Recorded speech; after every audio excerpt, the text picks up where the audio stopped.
At the start of every football game, there is a ceremonial toss of the coin. Sometimes you get what you want, and sometimes you don't. Welcome to the 2020 New Testament Challenge. Today we're in 2 Corinthians chapter 2.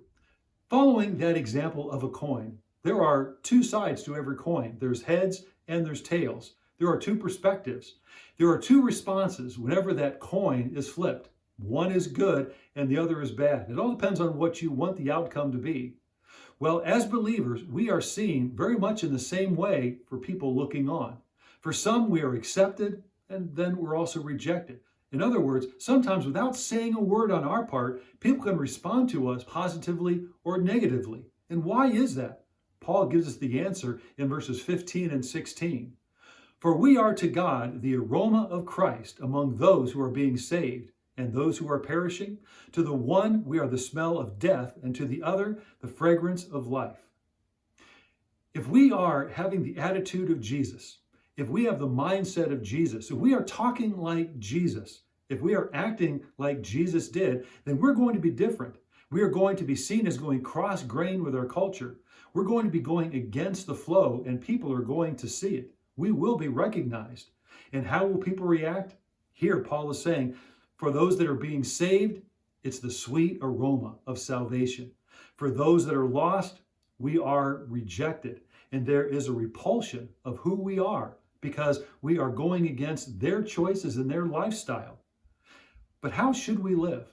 Here, Paul is saying that he is faithful to the ministry that God gave to him. For some, he was accepted. For others, he was rejected, all because he was following what God told him to do. So, how should we then live in this day and age? Listen to 5 B's, if you would. We need to be strong and courageous, very courageous. Just as God told Joshua to be strong and courageous, we need to be the exact same way in the midst of a culture that is anti-God, anti-Christian, and anti-Bible. We need to be strong. The second B, we need to be bold. We need to stand tall, not worrying about what others would say. We need to say we're going to follow God and be his man or his woman no matter what anyone else does. We will follow Christ and him alone. I've decided I'm going to follow Jesus, no turning back. Even though none go with me, I still will follow. We need to be bold and stand tall. The third B, we need to not be ashamed. We need to stand upon what God said. And if he said it, that settles it. We're going to believe it and live it out.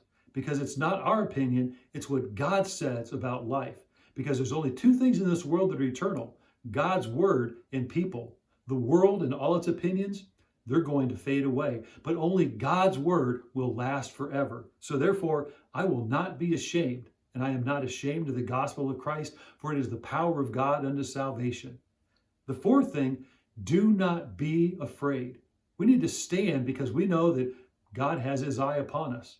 Yes, we might suffer persecution and all kinds of different opposition, but we know that one day we will stand before God, and it's more important what he says than what anyone else would say. It's more important that we are faithful to him than worrying about ourselves.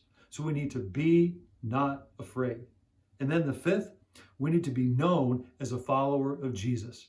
When people see us, they should know beyond any shadow of a doubt that we are followers of Jesus, that we want to please him more than anyone else.